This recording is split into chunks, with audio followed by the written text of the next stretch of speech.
Dog wrestling. It's pretty awesome. They're getting down. That little one. Oh, they're wrestling for real. 2-on-1. Ooh.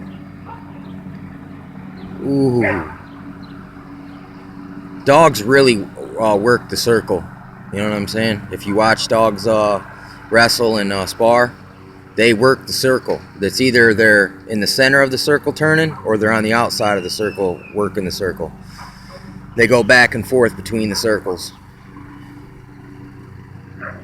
Like spinning in a circle in place, then walking around that center point.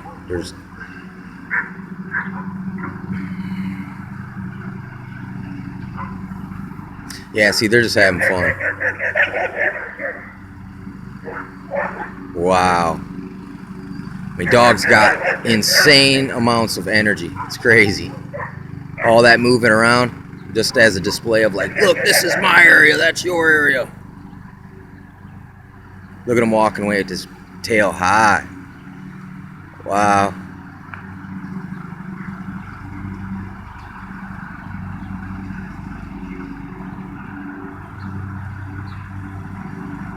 Yeah, it's all playful, jumping around, jumping for joy.